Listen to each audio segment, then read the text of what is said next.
Welcome back, basketball fans. Welcome back. So the Kenya Morans are set for that trip to Angola for the Afrocan 2023. I mean, a lot has happened.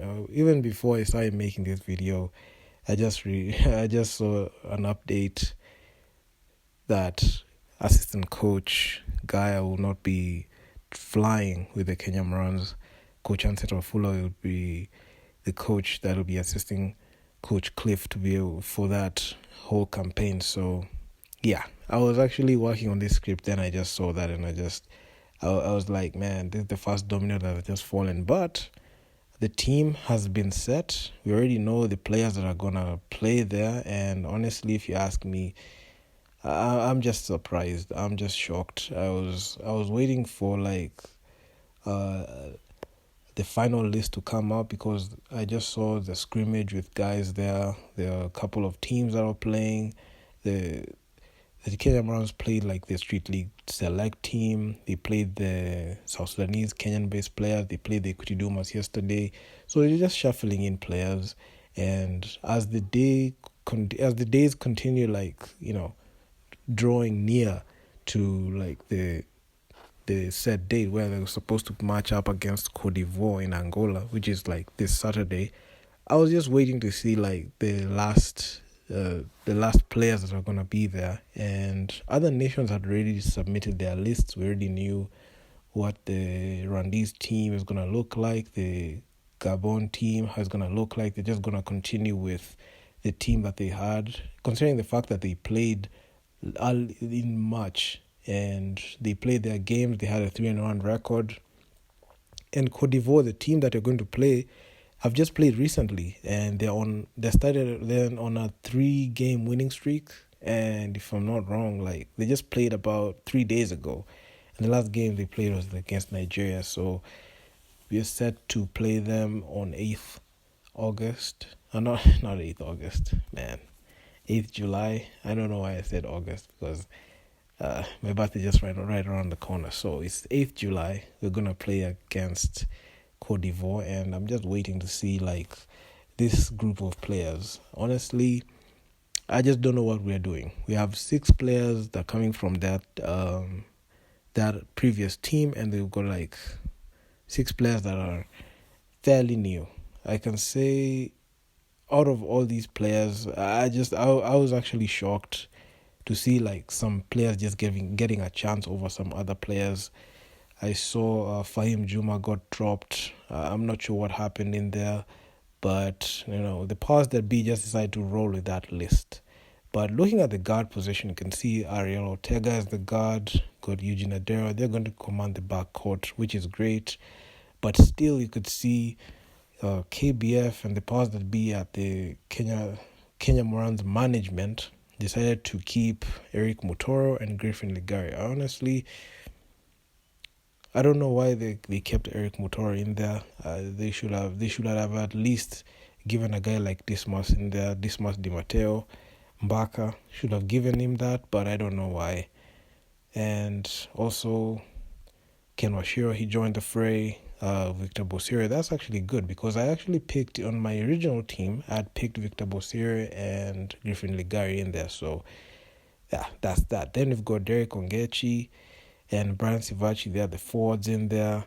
Then you have Victor Ochieng, Fidel Okoth. Fidel Okoth actually is back. He played for the FIBA World Cup qualifiers. This is the second window he played. And also Victor Ochieng, he also played there. Then Bush and Bram. Bush, the last time we saw him suit up for the Kenya Morans was in the 2021 FIBA Afrobasket. That's 2 years away. That's 2 years. That's a 2-year duration seeing this guy suit up, and he was brought in last minute. I remember I was covering it, and I was actually surprised.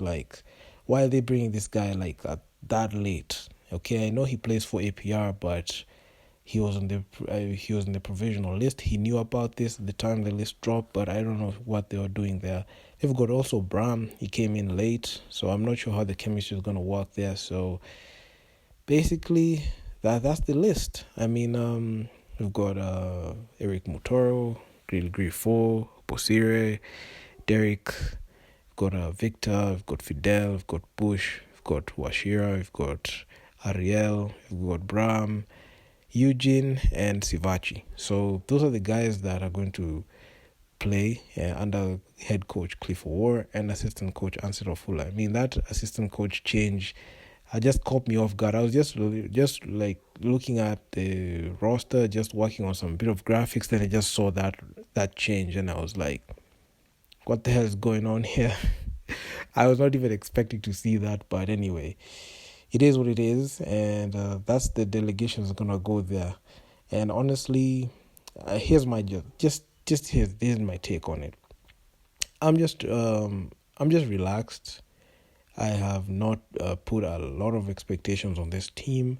I just want to see how they're going to play, because I'm pretty sure there's so much optimism that is going into this team in this tournament, especially looking back at the way the FIBA World Cup qualifiers panned out. We lost 6 straight, and things were just not looking good for the Kenya Morans at all. Especially 2022, I can say it was a dark year for the Kenya Morans, especially in the February window and the July window were just horrendous. We had a lot of scandals, the dishonorable discharge of Coach Liz Mills. I covered it extensively in a video I made about the rise and fall of the Kenya Morans, and also posed the question, are we rebuilding or are we putting ourselves in a position to contend? So honestly, that's a question that even I posed when I went to the Fallen One podcast. I just was wondering what the Kenya Morans management were doing, even the team manager, the coaching staff, even the federation, what they're trying to do with this team.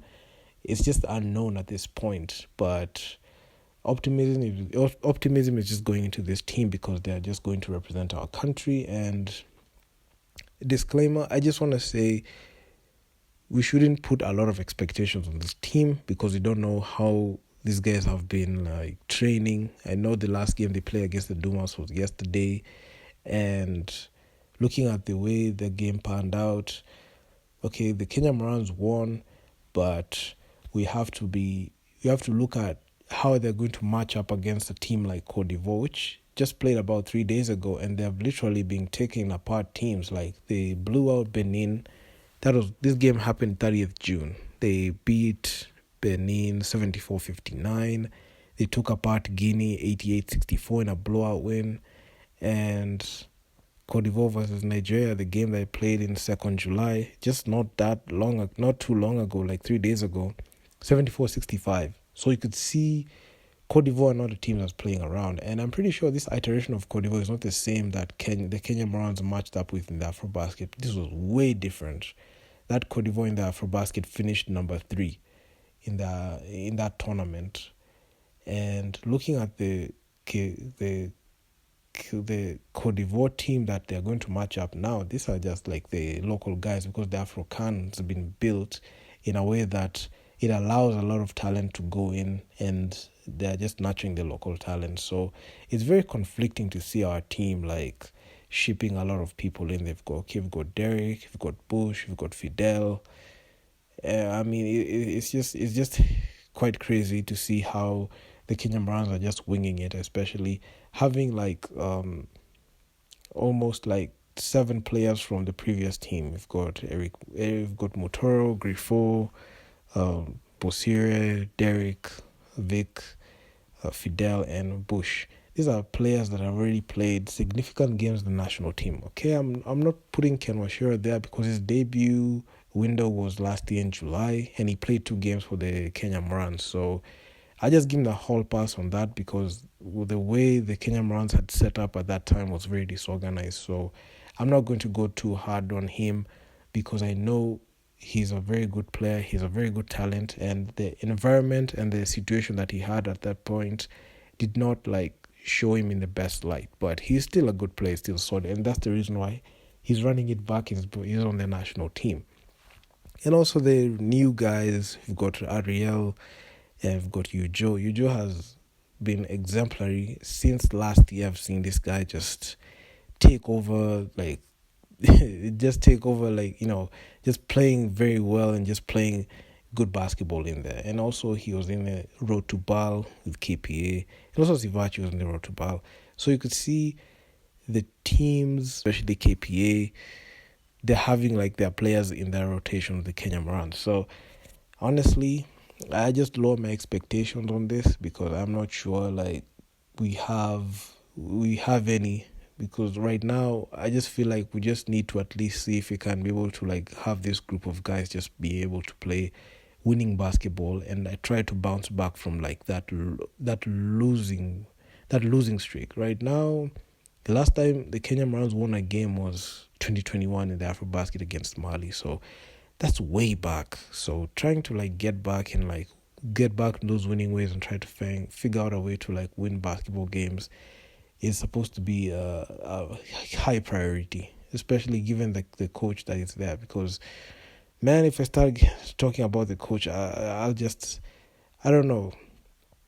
Coach Cliff, I mean, I'm not sure what the Kenya Morans management, KBF, are trying to do here, because this is a coach that has been on the receiving end of 6 straight losses, and he still gets a coaching job and coaching call-up. So I don't know. Sometimes I just ask myself, like, how does this coach still have, like, how does he get called up? Because even if you look at his track record, when I started like watching him, especially even in the Afrocan, he had a very good like run in the Afrocan where he took that team to the finals. But after the Afrocan and going into the AfroBasket qualifiers, it all went downhill because Coach Cliff, he was on the receiving end together with the Kenya Morans, on the receiving end of that huge blowout against Senegal in the first day. Like the Kenya Morans suited up against Senegal. That was a very embarrassing game, honestly. And also back-to-back blowouts against Angola, and then a game against Mozambique they won. These games happened in late 2020, so at least he won one game, but it wasn't enough because he got cut from the team, and they brought in the Kenya Morans, and KBF brought in Coach Liz Mills. She was very instrumental, especially in that second window, because that game against Angola was the game that was needed for us to be able to qualify, and she was able to like get that team to qualify. So that was actually pretty huge. And also in the AfroBasket, she coached the AfroBasket, which was actually pretty awesome. And at least we won one game out of 4, which I can say from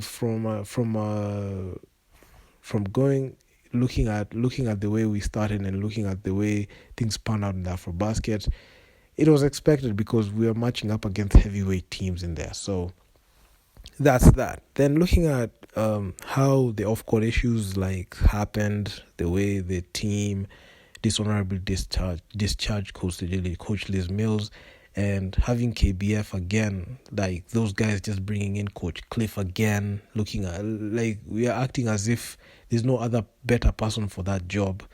Honestly, I'm his strongest critic, and I honestly would want to see another coach get a coaching gig with the Kenya Morans, especially someone who has a track record in winning. And having the Kenya Morans hiring or even having Coach Cliff at the helm doesn't give me enough confidence in how we're going to rebuild, because this is a coach that honestly, okay, he coaches APR, which is a solid team, and also Bush plays for APR, but looking at his track record coaching the national team, it has not been the greatest, and I don't get why like he's still there.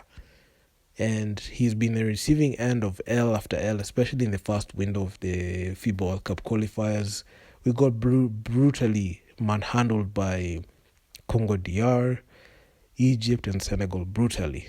And Senegal were just, going back and, just doing their thing. Then he was not even available for the second window. Coach Guy took over. It was just another, rinse and repeat blowout where we lost 2 straight and had a walkover, which was actually pretty embarrassing.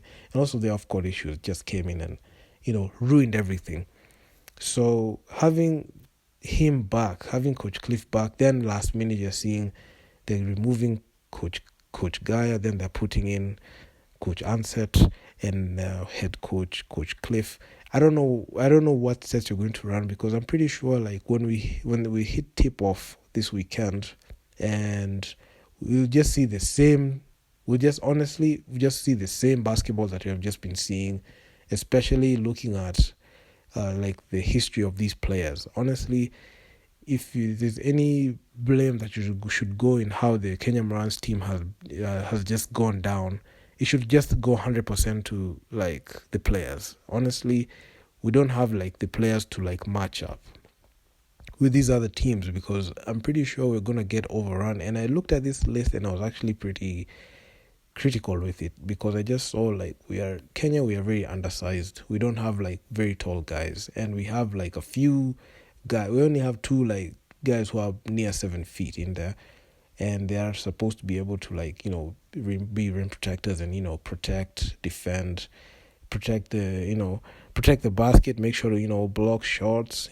set screens in there. So we have that. And looking at the guards, you can see we're very undersized. And looking at even the guards there, the other teams, you can see like they are like 6 foot and over. So you're seeing like there's a high disparity, and that's really hurt us, especially in these continental tournaments. And honestly, I don't want to say it's something that can't be fixed, but I feel like the coach has to figure that out. So honestly, right now I'm just waiting for tip off, and I don't know what to say right now. I'll just have to just hold out a bit, and just I'll just get back to hit you with them updates. So this is just a freestyle video and just what I think about it. And I'm not going too much detail on it, because man, there's just so much to unpack. But if you guys like the video, make sure to leave your feedback down in the comments on what you think. And I'm out. Peace.